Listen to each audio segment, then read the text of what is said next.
Welcome back to Road to Fire. We're a family of four documenting our journey to fire, financial independence, retire early. Let's chat about 7 things we do spend on.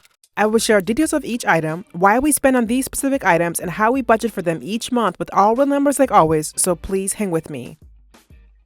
Now, we are not your rice and beans couple. We spend on things we love within reason. We could save more, we could cut down more on our expenses. I know how to be frugal. I know what it's like to make one meal stretch for a week. I've been there and we've done it. I used to be so strict on the budget and spending just to hit a savings rate that matched others in the FI community. We did it for a year or so, and my relationship with my husband and inevitably my kids suffered. I was the one arguing with my husband on why he wanted extra guac on his burrito. I'm so embarrassed to say, but that was me. The rice and beans mentality might work for some, but it doesn't work for us. I want to enjoy my life today. Now, are we living lavishly and spending our weekends at staycations at the Four Seasons? No. But we do spend on things that bring us joy, and it has benefited us on so many levels. But we could hit fire much faster if we were a little bit more frugal. I'm not shaming those who do that approach. I actually applaud that discipline, but I've soon realized that approach doesn't work for us. I want to make memories, experience things, learn new things, develop and grow, and these things come at a cost. Now, we have a monthly fund budget of about $350-ish for all 4 of us, and some months we use it and others we don't even get close to hitting it. When I was pushing the budget so hard in my family, my mental health suffered. Financial burnout is real. I've never heard about it because being uber frugal is almost like a badge of honor in the community, but balance is key. Balance will look different for everyone, but anyways, here are the 7 things we spend on ourselves outside of our kids. Our kids will always be our highest priority, but here are some splurges we do for ourselves. Now, this list isn't exhaustive, but most of our extra dollars that are not tied to savings or investing goes to these categories. So number 1 is personal development or continuous learning. We spend money on creative things we enjoy or what we want to learn more about. Things we have spent on in the past are Masterclass or LinkedIn Learning. I have taken courses or classes on these platforms to help me prepare for new roles or learn more about marketing strategic tactics. In both cases, my companies help subsidize the overall price. And my husband has gotten his PMP certification, which cost a pretty penny but helped him develop in his career. He is also an entrepreneur, so he attends meetups or seminars in his field that comes at a cost. He enjoys them and usually comes back with more context than expected that has been beneficial for his business and helped him learn more as well. Personally, I love food and I love cooking, so I started taking cooking classes at a school by my house. Now, I'm not pursuing a culinary arts degree. I just want to know how to make better sauces or better balance a meal. I have enjoyed these classes so much. It's hard to get in and my schedule is crazy with work travel and mom life, but I do love it and it brings me a lot of joy. Now, we love to spend on anything that helps us develop both personally and professionally. I would say monthly on average, maybe we spend about $100 on this category, so it's not frequent overall. Number 2 is travel. We spend a lot on travel. I love to travel. Nothing is more exciting than immersing oneself in another culture, country, community, or cuisine. Now, this is the first time I'm putting more thought into budgeting around travel. I'm actually tracking what we spend on meals, excursions, transportation, and so forth. I usually focus only on the flight costs, as that usually is about 60 to 70% of the total cost. Now I track everything. Today, we budget about $12,000-ish a year for travel, and that is for a family of 4 with about 5 days, 4-night trips on average. We try to travel once a quarter, and so far we're on track. In the last 18 months, we've been to Mexico, Kenya, France, and Portugal.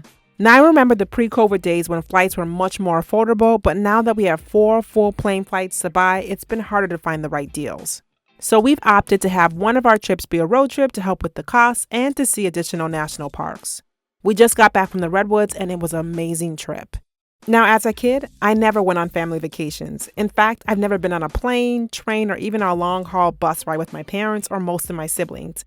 So for me, making these memories with my family is important and will always be. We will always have travel in our overall budget. So number 3 is books. Now, hear me out to all the audio books or ebook readers. There is nothing like a hardcover or soft cover or just a physical book when reading. I absolutely love reading. I have always loved reading, and now both of my kids love it, especially my son. I read everything from spiritual books such as The Awe of God to fiction books like Lessons of Chemistry and The Covenant of Water. All these books were great and I'll highly recommend them. But I'll say this is my personal splurge, and I spend about $25 a month on books, and all of them are secondhand books. I don't mind the highlighter or writing marks in the books. It doesn't bother me. So my personal goal is to read about a book a week. Right now I'm about 8 days on average. Some I can read faster, but for example, The Covenant of Water was about 800 pages, so it took me a little bit longer. Again, we love learning, and I love learning through reading, and I love spending a week or so diving into a new story. I have always been this way since I was younger. It started with going to the library around the corner from my childhood home to now building my own personal library. I know we'll always have books in our monthly budget as well. Okay, number 4 is health, fitness, and wellness. I lump them all together. Health is wealth, including mental health. Now, what is the benefit of accumulating money but being unable to actually experience it or leverage it due to poor health? I've been fortunate that genetically we haven't run into any major health issues. We thank God for that. But we do everything we can to make sure that we stay health focused. For example, my husband has a gym membership, but I prefer to work out at home. At home, we have an elliptical, weight set, weight machine, ab roller, yoga mat, and more. And almost everything we have at home we got for free through Facebook Marketplace. I'm also taking swim lessons to improve my stroke and become more comfortable in the water. On top of that, I have a Headspace membership because through the hecticness of the day, I definitely need to step back sometimes and just meditate. I also picked up Yoga Weekly almost 2 years ago and have been addicted to it. I absolutely love hot yoga and it has been beneficial to my lower back. We will always spend on health, fitness, and wellness. Those will be an important item in our budget every single month. The benefits are exponential on all levels. I would say monthly we spend about $300 on this category. Now, I don't mind spending on things that bring us joy. Now, what brings us joy might not bring you joy. Now, I love traveling, reading books, and learning, and I enjoy working out. Now, that might not be the case for you, but find what brings you joy and cultivate it. I used to feel guilty spending on anything outside of savings or investing. Like you would have to push me just to spend money. I still have a little bit of that scarcity mindset. I'm working on it. I've always been an extreme person in anything and everything. I'm either an extreme saver or an extreme spender. This balance stuff is new to me. But my husband, on the other hand, has always been really frugal or adverse to spending. Like he's the type of person who spends once or twice a year. So out of the blue, he will say, I need a new laptop. And because he hasn't spent on anything for years, it's like, okay, go for it. Now we've worked to find a better balance, but it's been a work in progress for us. Now I had to take a step back and really relearn what I love to do and what brings me joy. But I'm fortunate because my company provides us with $1,200 a year for health and wellness purchases, as well as personal development events that we can attend. So we can use those funds for anything from shopping at Whole Foods to learning how to kayak. Now I've been trying out new things and it's been exciting. It's one thing to have the benefit in our package, but it's also really exciting to just explore new things. Our spending on fun things or splurge items have shifted and adjusted over time. Right now, we are in a good place, but if we're tracking behind on our 2024 financial goals in the mid-year check-in, then we'll make adjustments on these categories. We enjoy balance, but goals are goals. I think my biggest vice is spending on my kids. I need to find a better balance on that. Like, does my son really need to go to piano, basketball, and swimming lessons all at once? I'm still trying to figure that balance out overall. But to be honest, it's much easier for us to sacrifice our individual splurges so our children can have a better life overall. Okay, number 5 is live concerts. My husband is a music geek. If he wasn't an engineer, he would be a DJ or a musician. I love music as well, but my husband becomes hypnotized when good music is played. So yes, we spend on live concerts, but we're not in the seats where you can smell the artist, but we are not in the seats where you need binoculars. Now I have to be in section 100 or so because committing to go to a live concert requires us getting a babysitter, and so it has to be worth it. But in the last year or so, we have been to about 4 concerts, and each time it probably cost us about $175 per ticket on average. Hans Zimmer was probably a bit spendier, but he's an artist, so it's definitely worth it. Usually for live concerts, we mix that into date night and make it an entire event or entire day, dinner, music, and memories. So I don't see us ever giving this up. Music is special. We absolutely love it. But one annoying thing is the skyrocketing cost for live concerts. Now, I know the price isn't going to decrease anytime soon, but there will be a point when I might pause before purchasing a ticket. Not stop, but just pause, because is it really worth it? It's probably what I'm questioning on some of these prices on some of these concerts. Until then, we'll keep purchasing live concerts and have this as a piece in our budget, at least on a monthly basis. Number 6 is spending on house cleaning. Now we have a 2,700 square footage house, split level with 5 rooms and 3 full bathrooms. Nothing crazy, your standard Midwest suburban home. The problem is I just don't have 4 hours dedicated to a good deep cleaning each week. I used to do the deep cleaning mainly because I worked at home and had more quote unquote time to do it. But as I started doing consulting and project work on top of my job with the standard priorities of mom life and wife life, it just became too much. Our current cleaner is amazing. She charges us $150 per clean and we see her bi-weekly. She does everything but fix the beds and cleans the inside of the fridge.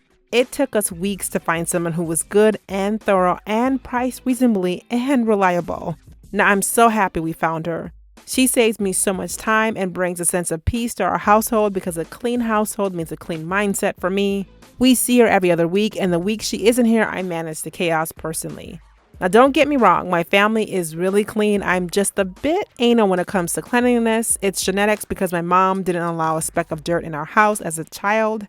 But having a cleaner is hands down one of the best investments for us as we need that extra time. Okay, last but not least is date night. We spend on date night.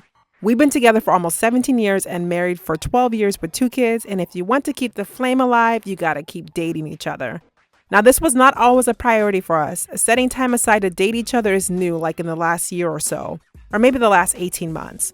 We finally agreed we needed time for ourselves. We researched and found a lovely nanny who has made our life so much easier.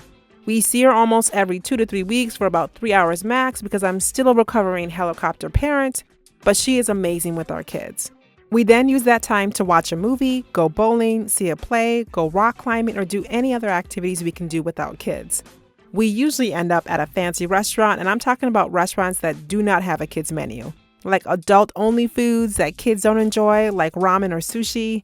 Now, I don't want to go to a restaurant that has Kraft mac and cheese on the menu. There's a time and place for that, but definitely not on date night. On average, I would say we spend about $200 to $250 a month on date night. Now, date night has had endless benefits to our relationship and is one of the only times we have to just talk about everything from financial goals to the latest Netflix documentaries. I absolutely love this time together with my husband. Okay, so what do you spend your money on, or what do you splurge on? According to a study done by Empower, nearly 30% of Americans feel that they overspend on luxuries and comforts for themselves, while traveling, clothing, and accessories are the splurges most likely to spark joy. Now, clothing and accessories don't spark joy for me, but travel, yes and yes. Now, I don't have the I deserve this, so I need to spend on this mindset, but I do have, can I make my life easier or what brings me joy today kind of a viewpoint. Now, it still comes back to finding a healthy balance on your financial journey. I've never calculated or tracked how much we spend on non-essentials. It's never been a focus for us, and I don't think we'll start tracking it, but I think we will continue to look for ways to save us time and find more joyous moments in our daily life, especially as our kids get older. To be honest, I'm all about stuffing them with so many good memories that when they get older and are talking about me with their therapist, they will struggle to find sad or down moments to speak about. But not only for them, but for my older self as well. When I get older, I want to relive these memories we are making now.